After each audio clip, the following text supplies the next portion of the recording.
Let's focus on 2 or 3 main aspects and try to stick to 5 or 6 minutes when you speak, so we can go and have 2 second and third rounds, and we will try to share your ideas, thoughts, and answer the questions from the floor. We will discuss problems in Russian-German relations, what shall we do in these complicated relations. But we still have optimism when we look into the future. Our panel should cover especially the current situation in Germany, whatever is related to Russia. So, Mr. Ernst, you will tell our Russian colleagues in great detail how our cooperation in ecology can lead to a new détente in our relations. And Frank Schauff as well. And you will tell us about projects which will help joint efforts in fighting the pandemic, and what happens with Sputnik V in Germany, and why different countries use different approaches. An energy dialogue and its prospects with legacy in German politics will be left by Madame Merkel, and she will live in 4 months. And when the Green Party takes over, what will that bring? I receive a lot of questions about that here at the forum, so we'll try to respond to these questions. And people from business community will tell us in great detail about how to bring back Russian-German relations back on track through investments and business dialogue, back to that high level where we were. That's a very important topic of our forum this year. So share boldly your ideas, your new perspectives. We will take note of them. We will take them down and we will share them with the public and with the media. And I would like to talk specifically to Russian colleagues.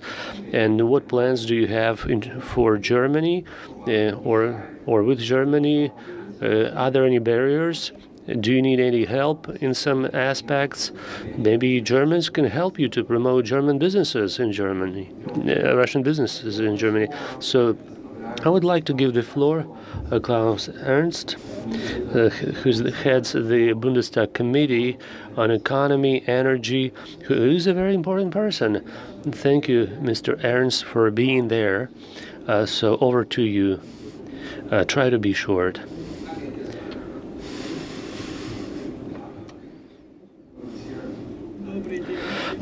Good afternoon, everybody. I'm very happy to participate in this forum, and I do hope that it will contribute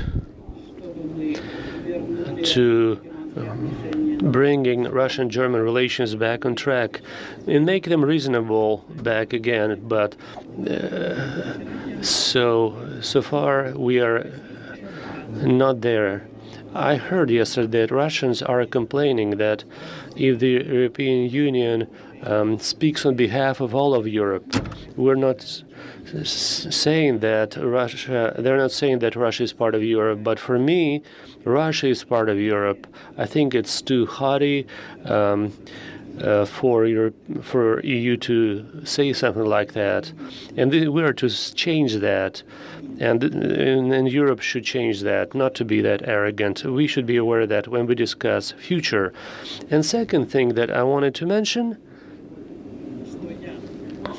I'm very happy that constructive work is being carried out by Russian and German businesses in these difficult times of our relations. And I would like to note that these stabilizing cooperation and between businesses has impact on political realities, and closer that cooperation is between businesses, and the more we are able to strengthen that cooperation, the more chances we have in politics to come back to normality. And I energy partnership has a special place in this respect. I would like to emphasize that Nord Stream 2 has significance that goes far beyond economic sphere. And it's true for Germany, for Europe. And so it lets us know that we are able to implement a project even though there was resistance. It's almost complete. Resistance of the United States was very strong, and there was a threat to European sovereignty. So it is a threat if the United States tell to Europe or Germany what to do in the energy sphere. So as a result, in Germany, perspective on this issue changed so much that we hear some criticisms of America. So I'm following the current discussions. Most likely Europe will not be paying to the United States for that process.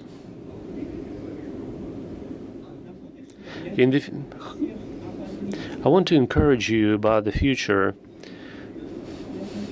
I would like to call upon you to strengthen business cooperation. And one of the opportunities is found in the energy sector. I see a lot of opportunities there. Hydrogen technologies, which are highly appreciated in Germany. Also, it may not be so. It's not so important if it will be finished product, hydrogen product, to replace conventional energy sources, or it will be otherwise. Maybe it will be gas that will be processed into hydrogen. It doesn't matter. What matters is that we stick to that attitude. And on both sides, we have problems. On both sides, we have people who have negative views on our cooperation and who would like to resist it. I will be naming those people, but I guess you know who I'm talking about. And also on the Russian side, we have those. And on the other side, you say, well, what came first, the hen or the egg? But the people who are critical of cooperation with Europe are there. And we have those people on both sides. And we have on both sides people who are interested in cooperation. And those people need to continue working. And nobody should misguide them. And we should encourage them. In our committee on economy and energy at the German Bundestag conducted 2 events. We raised 2 topics. Sanctions against Russia. It's quite strange when people say that because of climate, those sanctions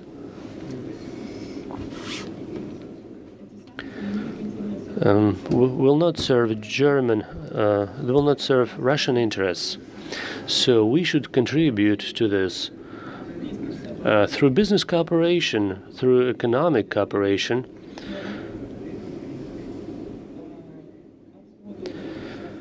And to discontinue those sanctions gradually, step by step, because they're not helpful neither for Germany nor Russian.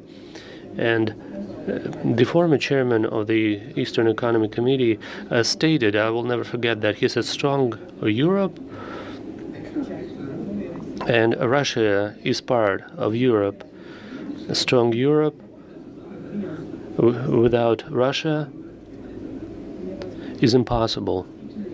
Strong Europe is impossible without Russia. It's possible only with Russia, and that should be understood by both sides, by both partners. So when we discuss future cooperation, and economy plays a very important role in promoting and developing our relations. Even though we have arguments and discords, German-Russian relations in recent years, in the last 30 years after Cold War, we've been very special partners in economic relations in Europe. And Vladimir Putin oftentimes spoke in Germany. The idea was developed to recreate common environment from Lisbon to Vladivostok, and it was supported in Russia as well. And we have some politically genetic connections, relations.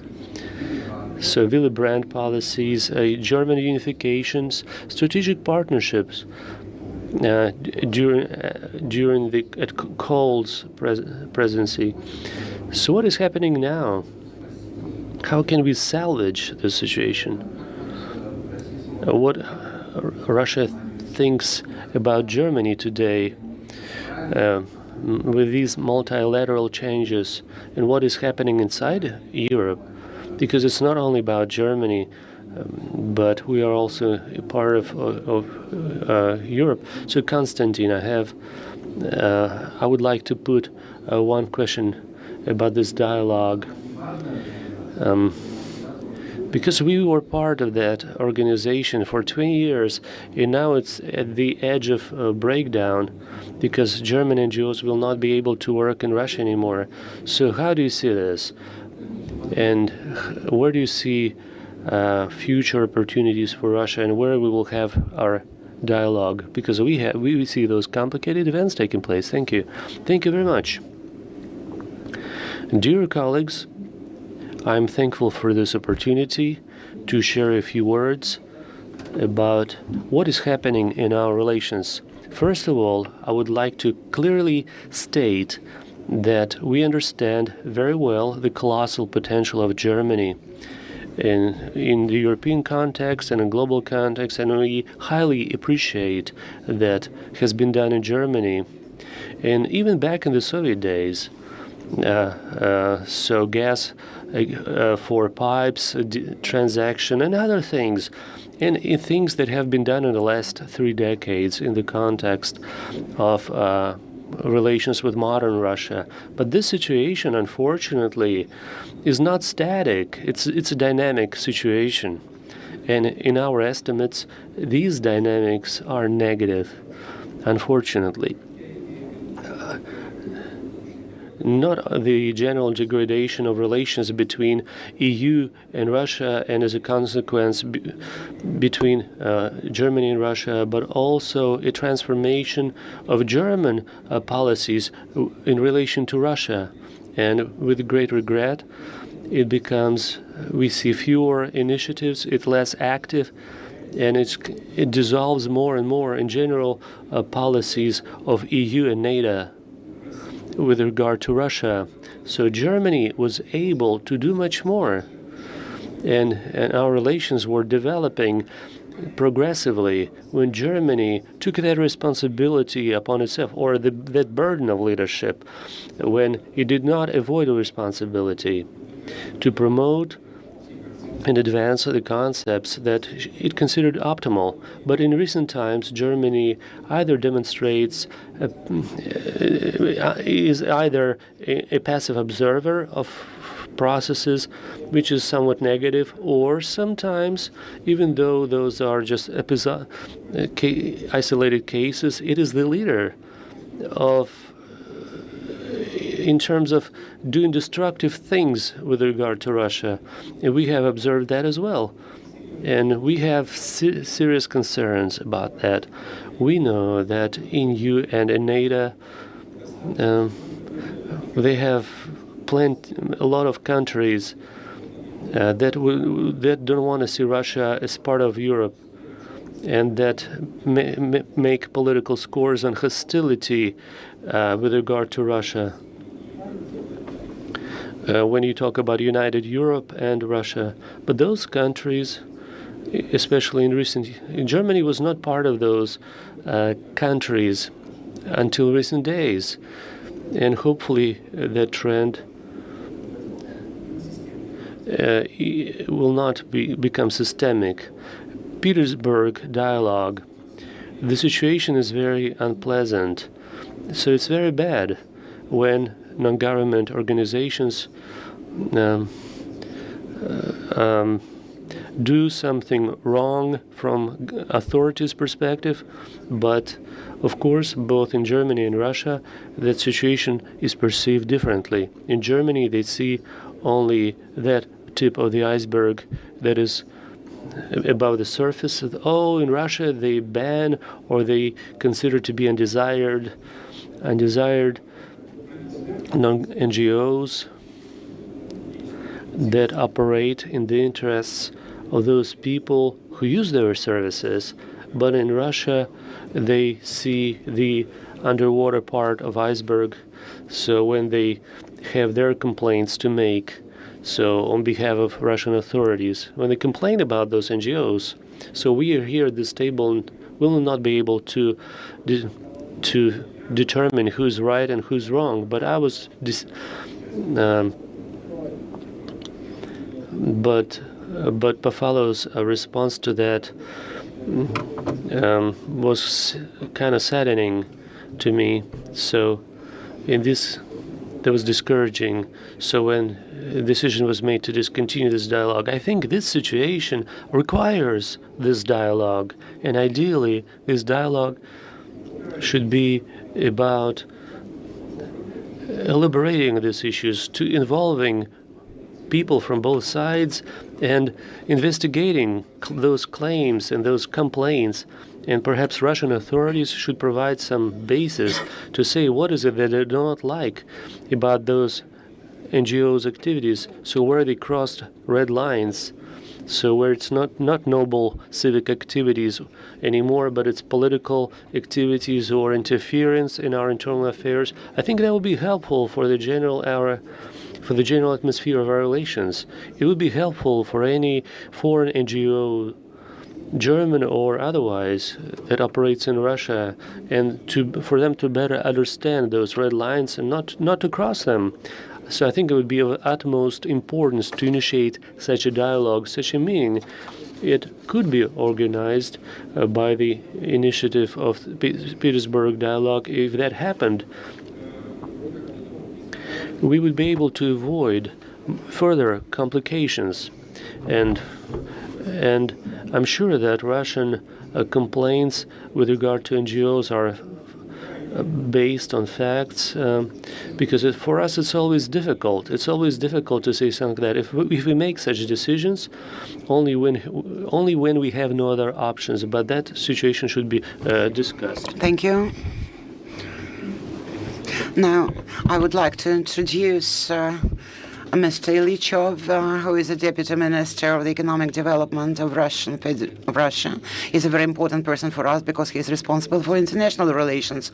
So after the pandemic, maybe he will visit Germany very often, and there is kind of a provoking remark. So the German media very often just put forward a statement that Russia is not in the stream of modernization. That's why the German business cannot join the modernization process in Russia. So maybe it would like to do it, but can't. Is it true? Or is it not true? What is your vision of the major projects we are discussing the time after the pandemic that would adapt to our cooperation? So do you believe that the European Union will discuss the economic cooperation with the Eurasian Union? What will happen to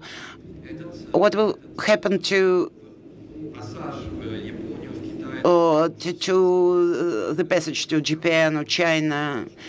And we know that we had a crisis not long ago in the Suez Canal. It's interesting. We should discuss it. So in the service sector is very well developed in Russia, and it's maybe even much better than in Germany.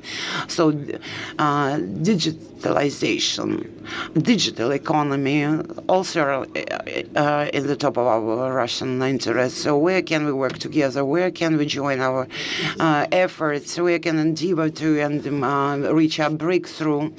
So what do you think are the problems of Russian business in the German market? It's also a very important subject. Thank you. Thank you, Mr. Rahr. Good afternoon, colleagues. And I would like to start with a joke about your statement that we hope we will visit each other very soon. So certainly a lot depends on the response of Germany to Sputnik 5. So we've all been vaccinated with this vaccine, and if Russian residents will be able to travel to Germany due to the lack of certification of Sputnik V, then I don't think that it will be possible. So it's a very serious point, and the current situation surprises us, astonishes us, and we feel sorry about it. So about our future relations, how will be they evolving? Well, my colleagues will describe it much better in terms of the politics, and we are responsible for the economic component of our relations. And so last year, in this area, like in many other areas, we had a failure. So the turnover reduced by about 25%. So in the first quarter of this year, it grew by 7% in comparison with the first quarter of last year, and we hope that it will be growing, and the development rates will also speed up. So certainly this will be under the influence of the factor of oil prices, but we see some growth in other segments as well, including Russian exports. There are interesting events in it, for example, regarding food supplies, and it's a new situation for Russia, and we see a certain potential in it. As regards to business, German business here and our modernization, if it's good or bad, so we very often criticize ourselves. So we know our concerns very well, and we try to correct the situation without the help of German business. But in a few sectors, for example, in digitalization, our German colleagues may even take lessons from us, and continues, and we understand this very well, and we see it that there are a lot of drawbacks and pitfalls in the Russian market, but there are German business not always overrun Russian business.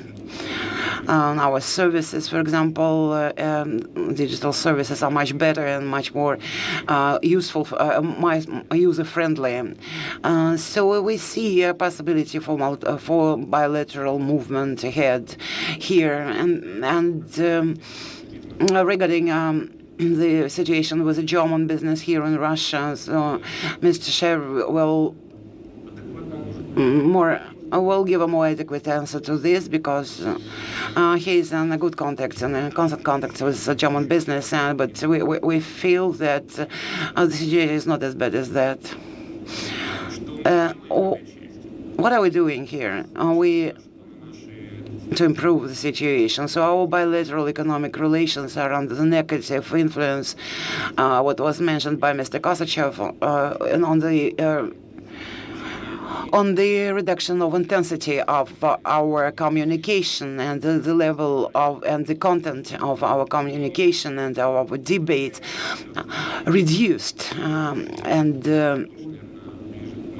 but now we communicate more in the humanitarian sphere, and not as a connection of a relation to in the connection with economic project, but this substantive communication should be on the level of the governmental agencies and with the investors German investors who are present here in Russia. We know very well the role of German companies in the Russian market, and last year we organized a Russian-German council, and its objective is to create a new channel. It is rather unusual. Well, it will include German business representatives and representatives of Russian government, and its overall objective is discussing problems of Russian business here in Russia and of Russian business in Germany in the context where it's possible in this format.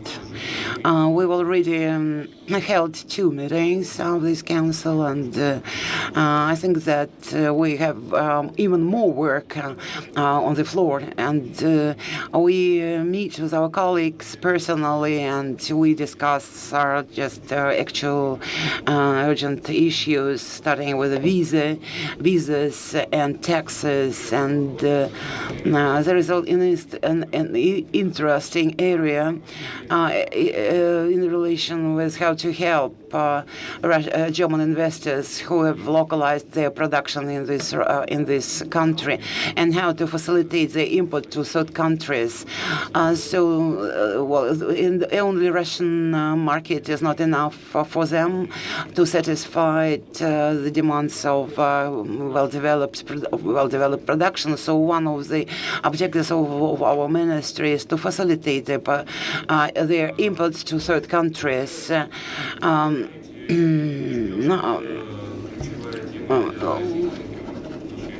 Well, in Russian-German relations, the issue of SMP project maybe is not the most important. North Sea route. North route.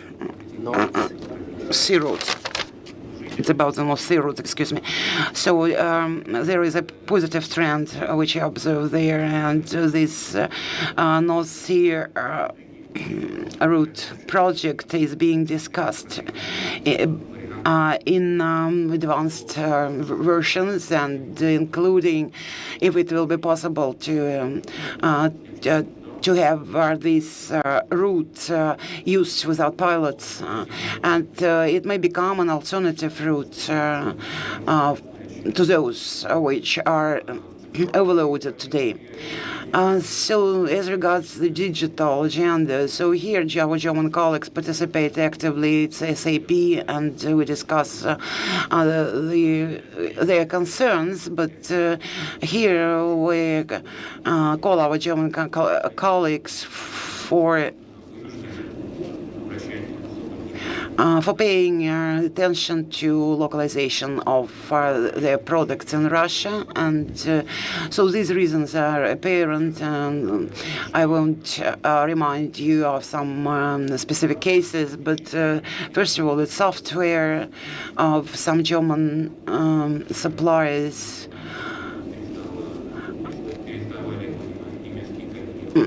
was not serviced, and the licenses were not extended. So, and Russian companies appeared in a very bottleneck situation, and so there are a lot of concerns, and I will try to address them on the floor. So, thank you very much.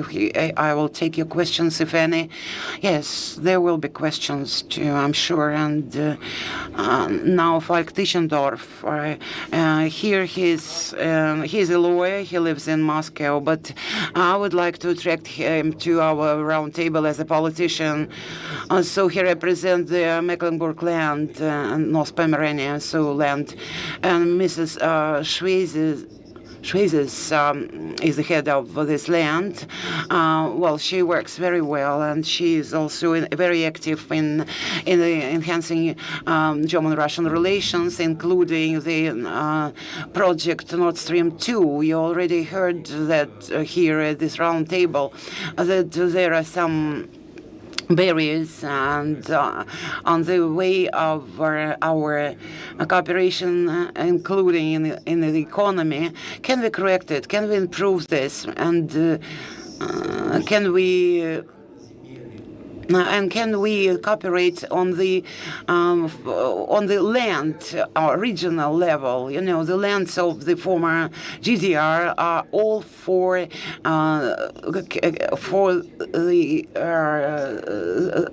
canceling sanctions, and all they signed the letter to protect the good relations between Russia and Germany. So, where do you see the prospects of cooperation with Russia on the level of lands, regions? Thank you for your question and for the invitation to participate in this discussion. And if you allow, I will speak German.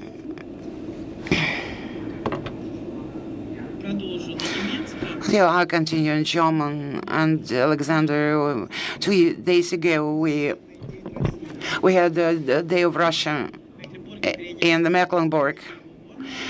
So it was held online, and partly we also marked it here in St. Petersburg during the forum. So this conference is one of the largest of those conferences that were devoted to Russian-German relations. So there were a lot of participants.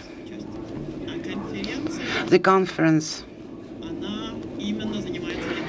deals with regional cooperation, and it is, and Mr. Drozdenko, the governor of the Leningrad Oblast, and Manuela Schwesig, prime minister of the Mecklenburg Pomerania land, very well realized the significance of regional cooperation and emphasized it, and not only in terms of the economy, but also in terms of culture and the social sphere and environmental protection, and it's also about the communities. And if we look more specifically at that and think about these relations on the regional level, it is logic to implement the regional cooperation. Let's look at these two areas, these two regions. A few words about the conference that we had. So Mr. Ilichev just mentioned that we have a lot of German businesses who invested here in the Russian companies and who have been localized here and been working here for many years. But Russian companies also work in Mecklenburg. This is a Kirov plant and Ilin Timber. And they've been working for many years in Germany, and in the framework of their work, certainly business is number one here, but it's not just business. It also the elaboration of the basis of trust between these two countries, and doesn't matter where they are. They refresh the knowledge and train and retrain their employees. They take part in social projects, and they become part of the civil society, which is in the heart of many debates now. So Russians participate actively in the life, in German life, and Germans also participate actively in Russian life. So, and if we may ask a question, what is the impact of sanctions on this?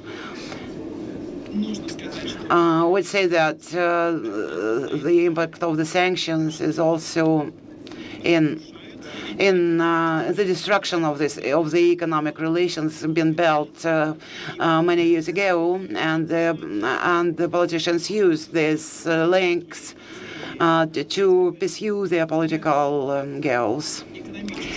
If without economic relations between two countries, these sanctions won't make sense. wouldn't have made sense. So the politics just penetrates into economic relations. So certainly we need to adapt, and we had a very good debate about that. The sanctions.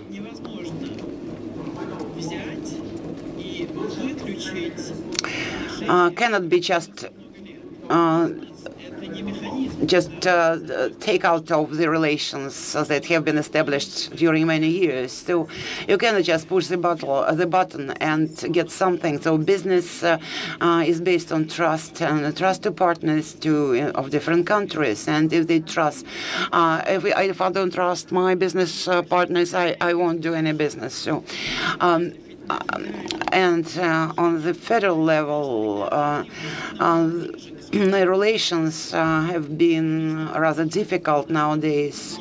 So on the regional level, we have also deep contacts, and their role is very important, and it's even more important when the dialogue is difficult on the federal level. So we can get down to the level even lower, talking about the Russian-German relations.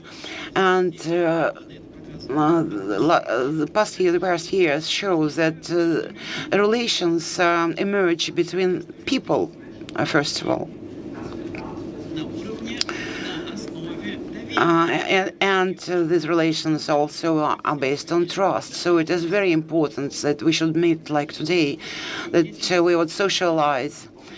And looking at different people in Germany and in Russia, if you look at the results of surveys, of force surveys in Germany, well, there is a question. How important relations with Russia are for you? Is there Nord Stream 2 important for you? Do you think we need to finalize it? So we've get yes as an answer to this question, and it's from 70 to 90% of population. So we see the attitude of residents of two countries. We see here the situation on the personal level.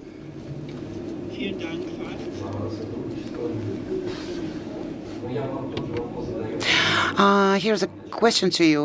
We already mentioned this. It's a question about the vaccine Sputnik V. It is a very weighty project in terms of Russian-German cooperation, but the issues of visas are also related with this. Traveling from country to country, and they haven't been solved as yet. So we see new barriers here. There is also vaccination tourism from Russia from Germany to Russia, excuse me, and so Germans believe in the positive effect of Sputnik V. So how do you view our relations in terms of that? So will the situation of Sputnik V give a new pulse to enhancing our relations? Thank you very much, Mr. Rahr. I've been vaccinated with Sputnik V, so I advertise it with my own example. And we have this story happening with Sputnik V. Initially, with Sputnik V or Sputnik 5, as some to say. Actually, the Gamaleya Institute, they call it Sputnik 5, not V. But in any case, oftentimes we hear V and not 5. So Sputnik 5, it was not a political issue initially, but gradually it became more and more politicized.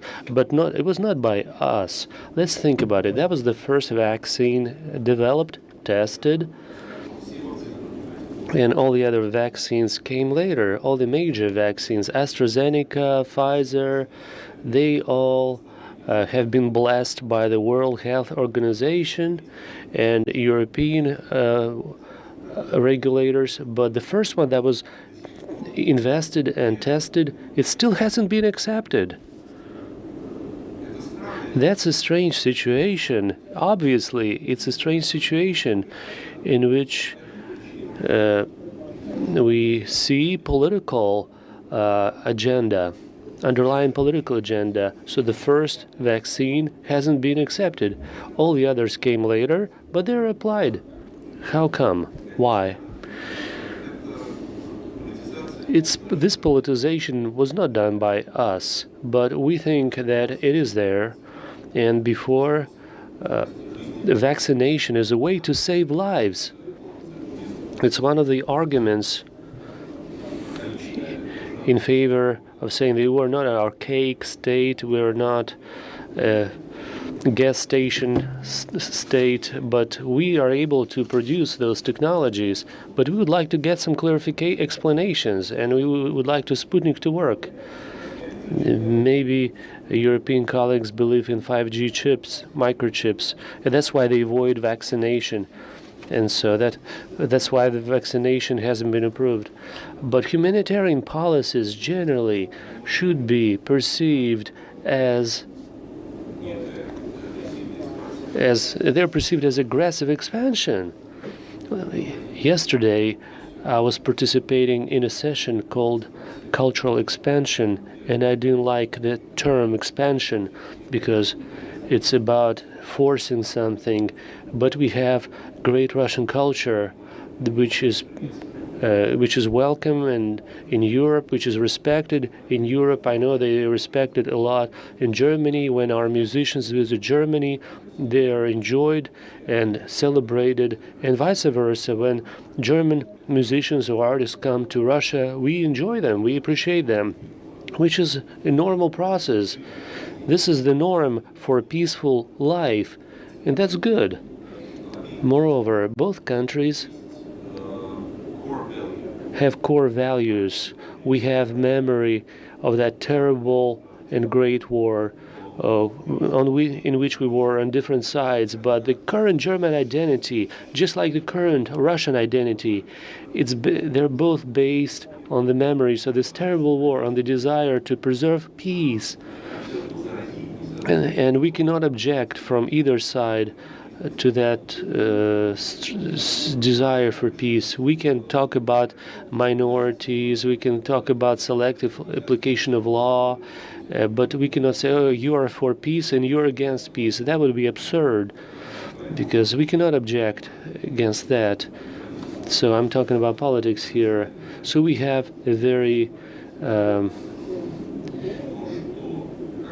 so we take it very painfully when they try to use Germany as a pawn against us, with Nord Stream 2 as a ram,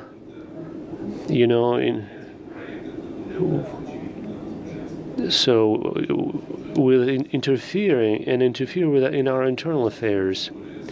We have the situation with NATO that approaches our borders, and experts, not propaganda people, they know the initial history, the background, when oral promises were made not to approach Russian borders, but those were only oral statements. They were not put on paper, but nobody followed them. But considering that core value in Russia, even though we had this tragic past, we are thankful and we respect that in Germany they do not tear down our monuments, they take care of our graves. Germany did not join the resolution of the European Parliament where proclaimed equal responsibility for starting World War II for Germany and Soviet Union. In Germany they said that the blame for starting the Second World War II belongs to Germany, the government of Germany. There are parties, we will not name them, but this party I have in mind, there's one interesting thing about it. There is some interest towards this party even here, and so sometimes we are being rebuked for that. So why do you talk to those people? Like, those people are Nazis. But Russia has no interest to establish friendly ties with Nazis, and our history shows that. But when Russia is under attempts, faces attempts of isolation, naturally we have to pay attention to any expressions that can be said. So whenever they feel for us or say good things about us, so why this party talks about removal of sanctions? Why other parties do not talk about that? Why do they don't want to build? Why do they don't want to build good relations with Russia? So when I say that, when they try to use Germany as a ram against Russia, of course it covers only some political elites. I try to be very careful. I'm not trying to interfere with German elections. We watch the political processes. We monitor the situation, because Nord Stream, which is used as one of the arguments of those political discussions, and for us, just like Sputnik V, it's just one of the markers of the political situation. It's very indicative, because Nord Stream 2 is an economic project, but it has been politicized. We think that this politicization was brought in from the outside. It's not in the interests of Germany. And Germany should be deciding whether it's in its interest or not. It's our humble opinion. But nonetheless, if it is good for the country, as we think it is, and we think it is, but they stop it, so that means it's a political decision, and we need to see what happens next. So I should also note what Tischendorf about regional cooperation. Our agency has in its articles, and if you're not familiar with our activities, I will clarify. This is like USAID, but it's a Russian version of it. So, but we deal with culture mostly. But in terms of interregional cooperation, it falls into the scope of our activities, because we work with the Ministry of International Affairs.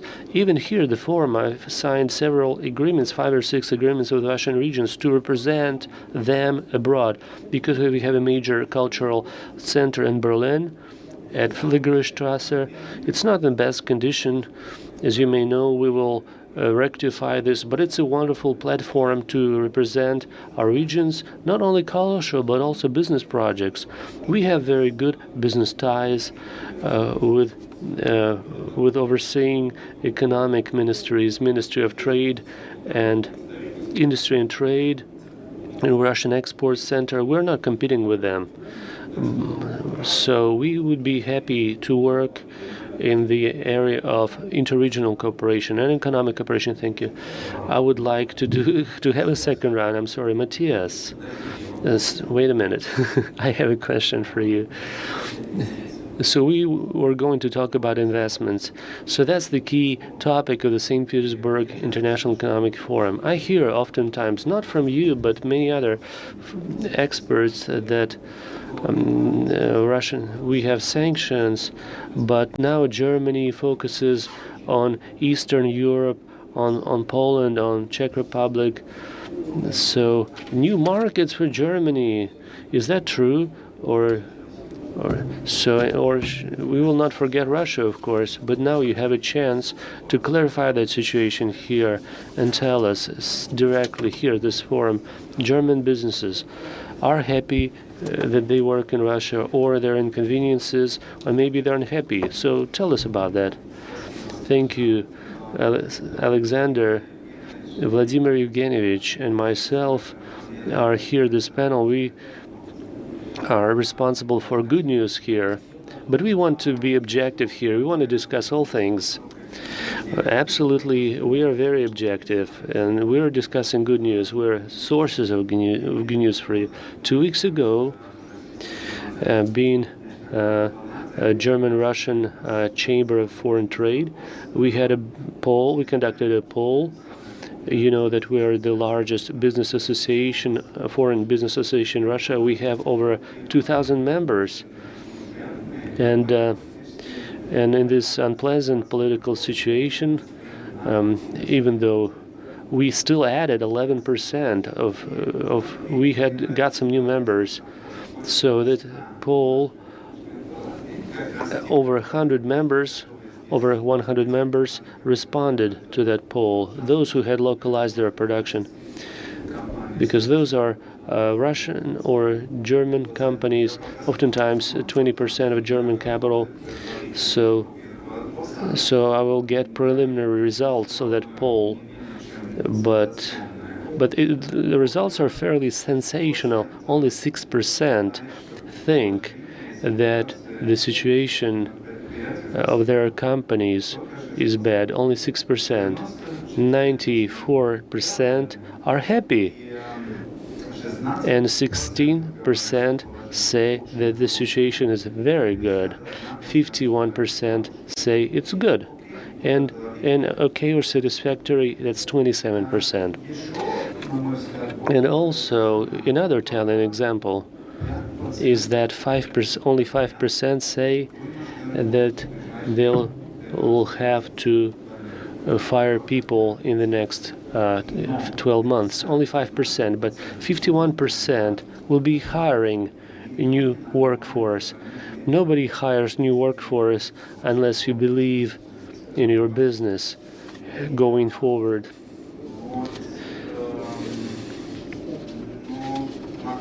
And another point,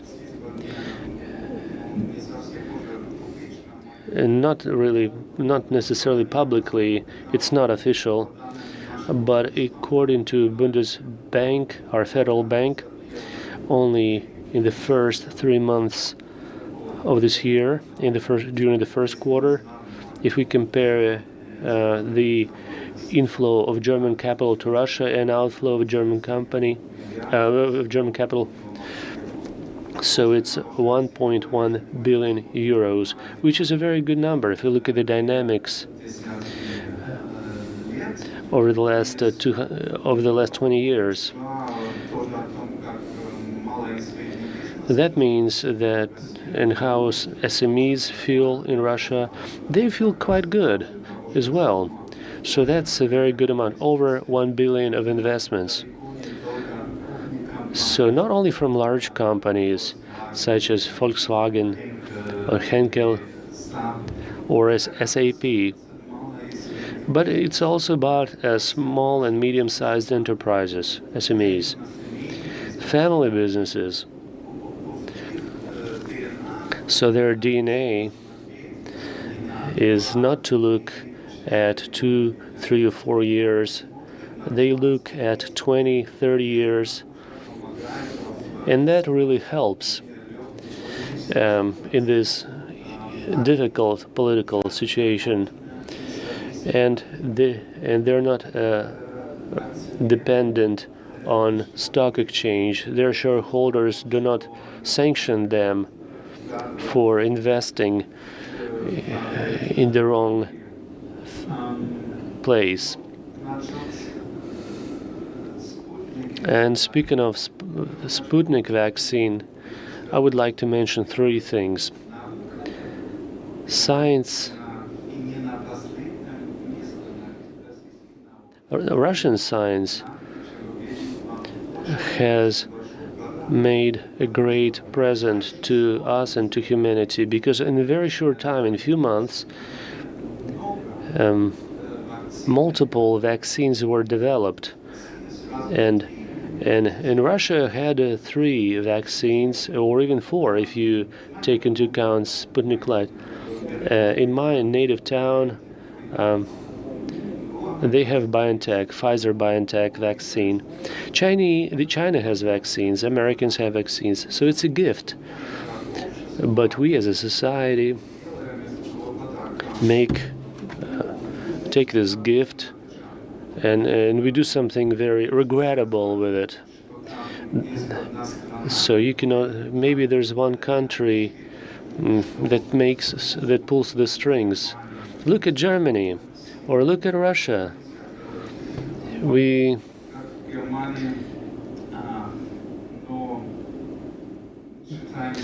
In Germany, we think we're world champions in the ability to organize things, but vaccination, especially in the beginning, it wasn't going well. But even though things now should become normal, because everybody's ready to be vaccinated, Russia has vaccines, but people don't want to be vaccinated.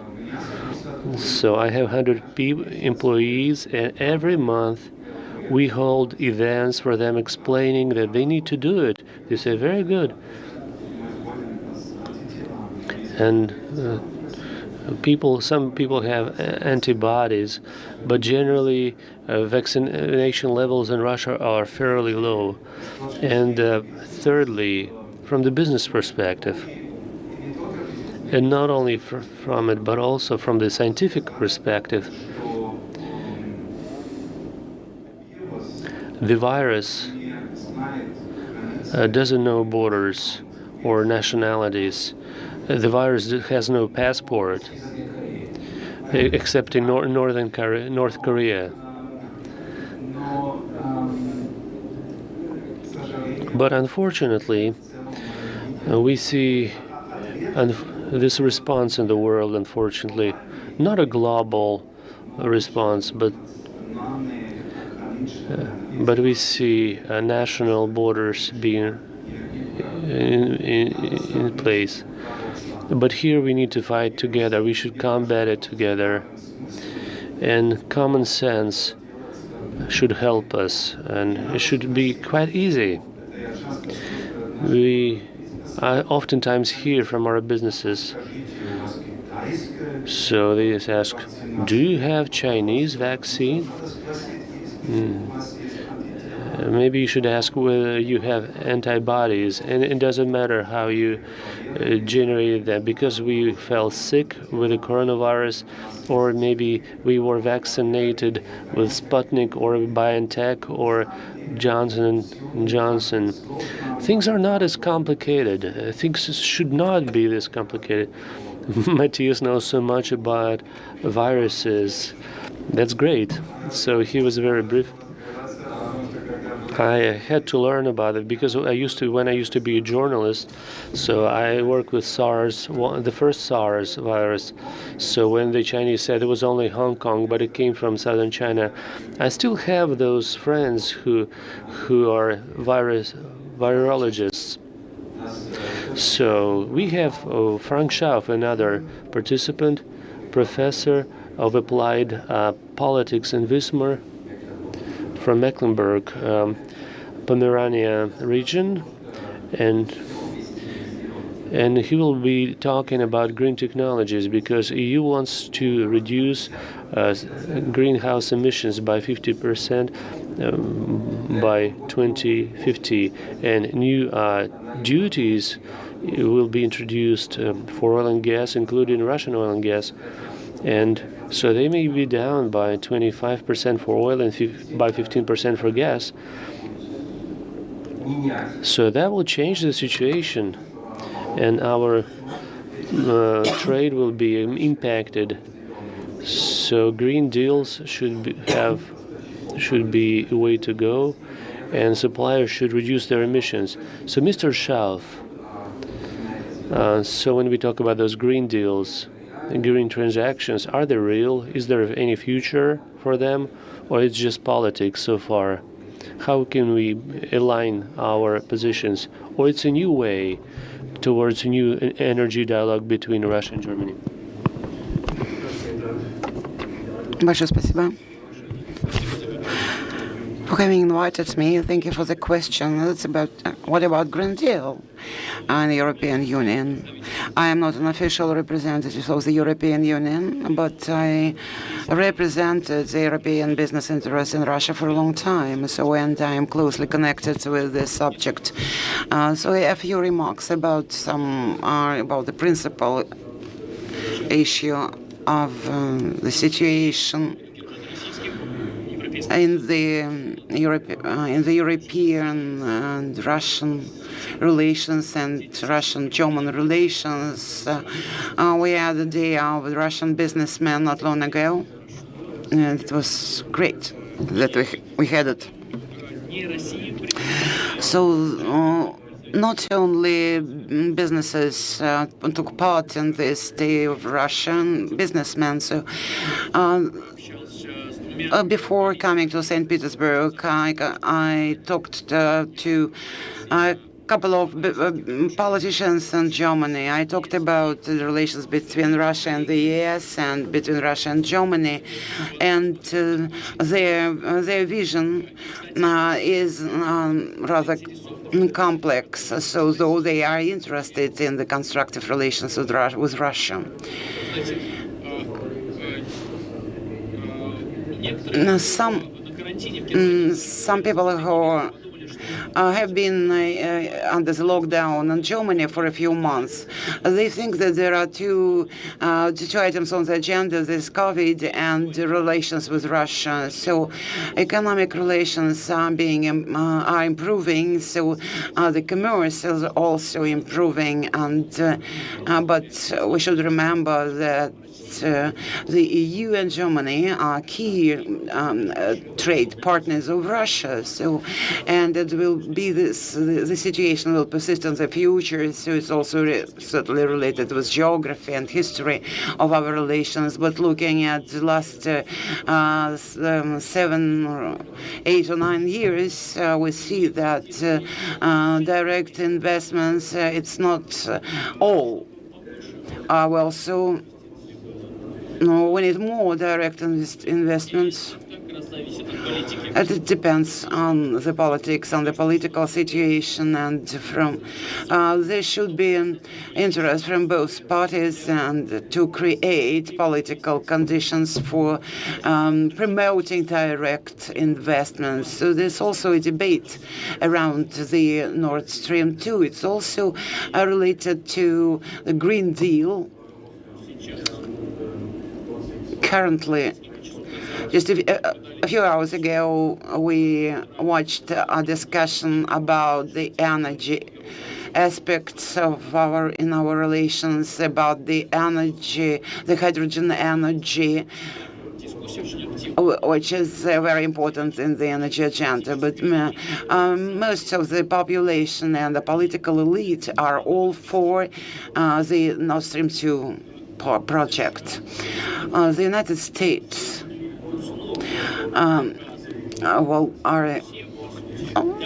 just are provoking, act in a provocative way. I'm sorry, and Europeans want to work independently in the political in their political context, and there is no room for the United States in it. And Germany has constructive relations with Russia, but it is more and more difficult to justify it in the European Union. And another important point is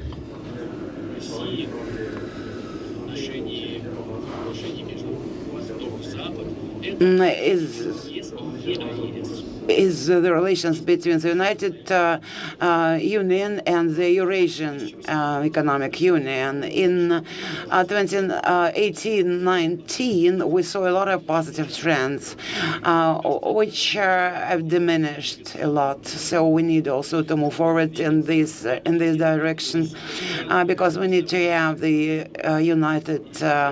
unified, common economic space from Lisbon to Vladivostok, and here green deals are of importance. Green deals, the Green Deal may not happen as it was planned, so we'll see some changes in the European market, in the relations between Russia and the European Union. Russia is very closely connected with the European Union, and so Russia sees what's going on. There is a hydrogen strategy, the strategy of cooperation between Russia and Germany. in terms of the hydrogen use and technological development. So we see it in the future. So the situation is difficult and challenging, and it won't become better. If you look at the post-pandemic period, then we'll see that there are parties who are positive in their attitude to Russia, and there are green parties which can, do not tend to build constructive policy in relation to Russia. So talking about the pandemic, so it's high time for the politicians to sit down and discuss this problem without blaming each other, without finding the one to blame. As the example of the pandemic, we saw that we need to cooperate, but not to conflict.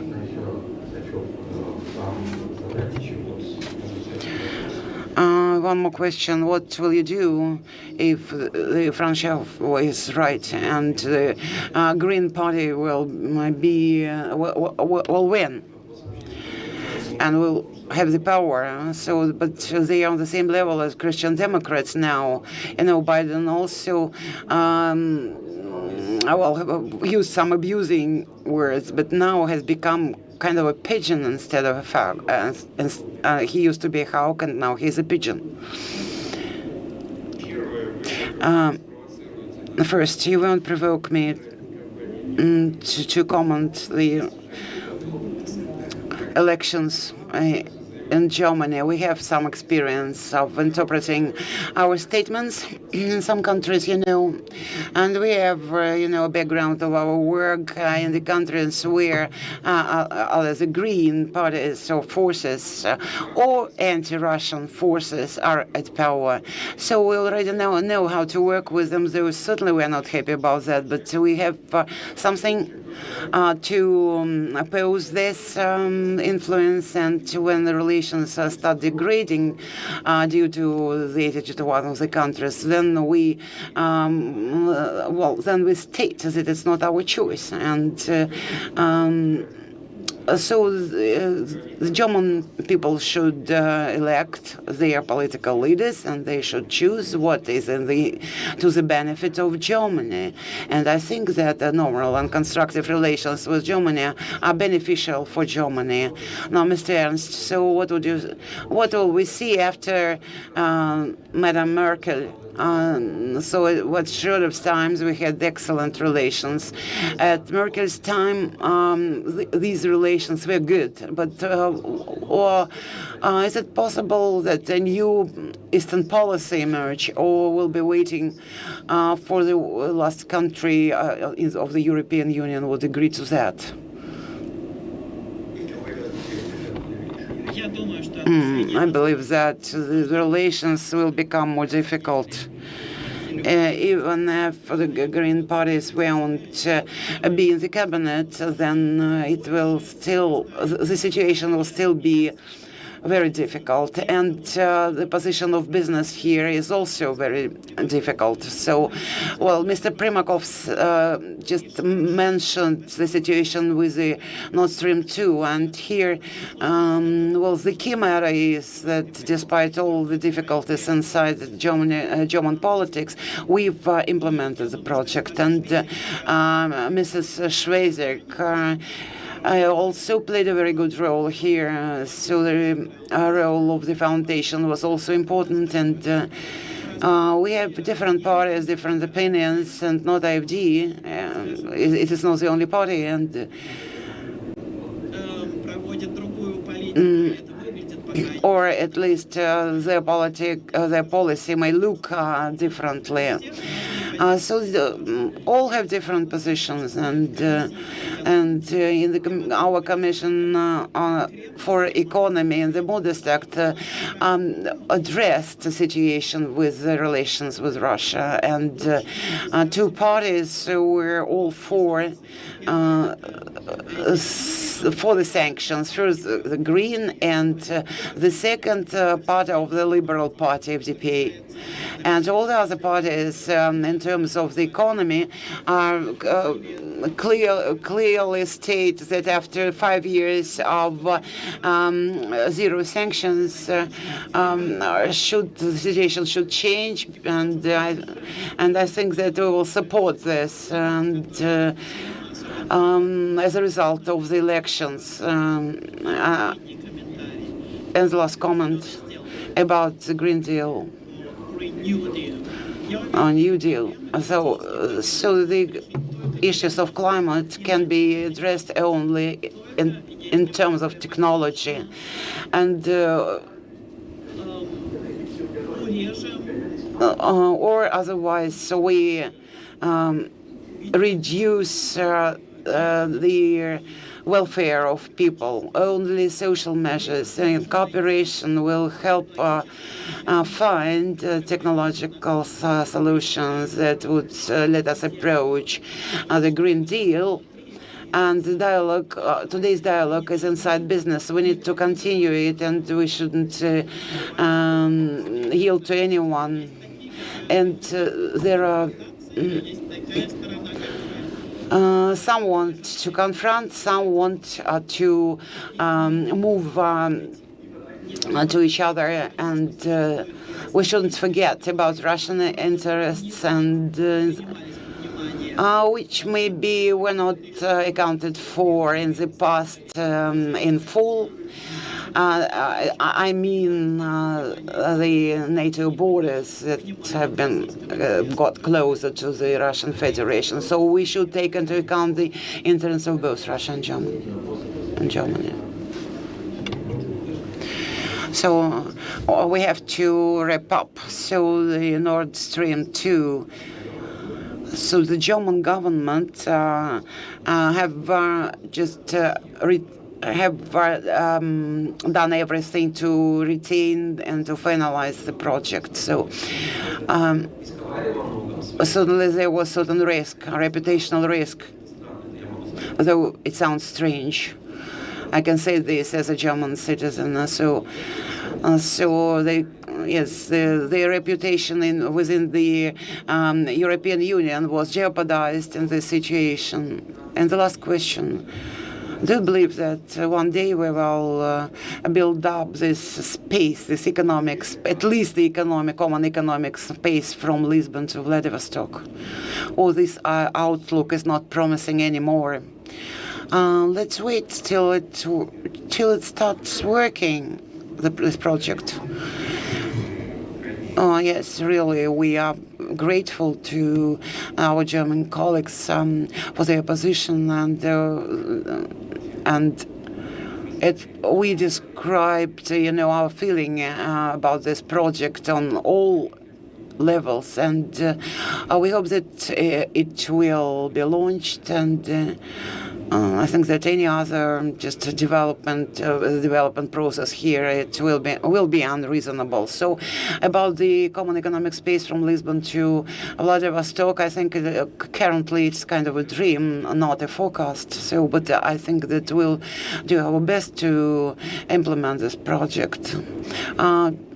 And when we have first of all, political condition for this, because the economy is not the only factor here. So there should be a political decision, and now we believe that we'll endeavor at maximum to implement the dialogue on the level of the European Union and the Eurasian Economic Union. There are different mechanisms of just moving ahead and meeting points here, but we are ready for different steps in this direction. Thank you very much to everybody. I'm sorry that there was no second round here because we were running short of time. Thank you till we meet.